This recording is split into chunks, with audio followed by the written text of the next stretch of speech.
In this video, I'm going to show you a totally legal way to book gains in a stock while booking losses as far as the IRS is concerned. And this will help you save money on your taxes in the process. And this is what I call God-tier tax management with individual investments. And it's one of the reasons why it really does pay to buy individual stocks. And tax efficiency, this is something that it differentiates novice level investors from sophisticated investors. The sophisticated investor will be managing and optimizing his or her tax liability while he's doing his investments. And you want to improve this part of your game as well while you're improving your investing skills. So we're going to go through an example with a stock that's been on my mind lately, Schlumberger. And right now the stock is trading at about $26 a share, and it's February 2021. Okay, so let's say that over the past few years you bought some Schlumberger at different prices. So let's say you bought 100 shares in January of 2017 at 85.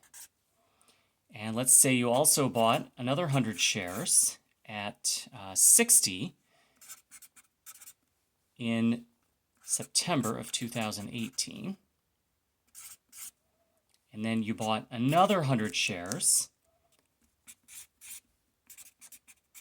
in December of 2018 at 35. All terrible investments, but sometimes that happens. And then let's say you got a little lucky after this string of disappointing investments and you bought 300 shares of SLOB at the bottom on March of 2020, and you paid 14. So if you look at these investments, this was an $8,500 investment. This was $6,000. This is $3,500, and this is 14 times 3, which is $4,200. So in total, you have 600 shares of SLOB at an average price of 37. Okay? Now, let's say, again, SLOB is trading at 26.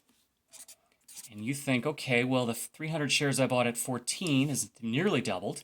So I'd like to peel off a little bit. So I'm going to sell 100 shares. So I'm going to sell 100 at 26 today, let's say.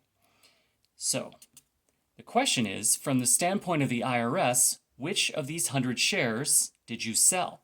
And this is where we get into the cost basis method of whatever given investment you are buying or selling. So when you come to sell a stock, your brokerage account will set a default cost basis method. And usually the default method is called FIFO. And that's first in, first out. But you can actually choose. The investor actually has discretion for the type of cost basis method, but you have to make the selection when you make the sale. You can't make it afterwards. So the default will be the normal one, but you can also choose other methods. You can choose LIFO, which is last in, first out. So in that case, it would be one of these lots that you bought last. You can also pick highest cost method or lowest cost method, or the best one is specified lots. Now, lots are just units of 100 shares. So if we were to look, FIFO would be this one, the first lot that you bought, first in, first out. And ironically, this is the one that actually has the best tax ramifications because you actually have a purchase price of 85, but you're selling it at 26. So that's a 59-point loss. So the FIFO would drive a $5,900 tax loss. Now, LIFO would actually produce a gain. So you'd be buying at 14 notionally, and then from the tax standpoint, you'd be selling at 26, which would be a gain of $1,200. So this is a taxable gain. Now, LIFO is actually the worst here because the LIFO shares you've held for less than a year. And if you hold a stock for less than a year, then the tax rate is your ordinary income tax rate. When you've held a stock for more than a year, the tax rate is 15%. And so it's a lower rate in general for almost everyone.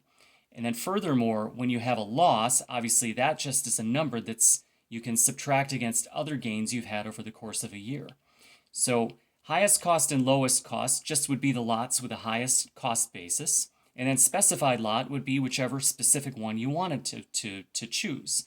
So let's say for whatever reason you wanted to choose this lot, the $35 lot, you could pick it if you wanted.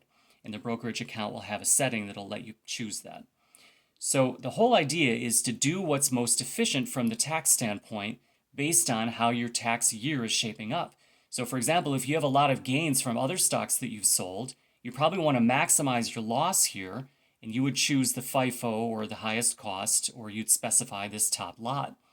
But if you had losses during the year and maybe you wanted to book a gain to reduce your losses because you can only deduct $1,500 worth of total losses on your Schedule D form for your taxes, or $3,000 if you're married filing joint, $1,500 if you're an individual. And so you may actually want to book a gain depending on whether a lot of the other stocks you sold over the course of a year happen to be losers. So it just depends. But in general, you want to try and maximize your losses while, ironically, notionally, you're actually booking a gain. So in this example, as we showed, you're selling because you bought the stock at 14 and you saw it go to 26 and you wanted to just peel off 100 shares. Notionally, you're actually booking a gain, but you can actually choose the most expensive lot and for tax purposes, book a very large loss, and that can save you in taxes. So as always, I hope these videos are helpful, and thanks for watching.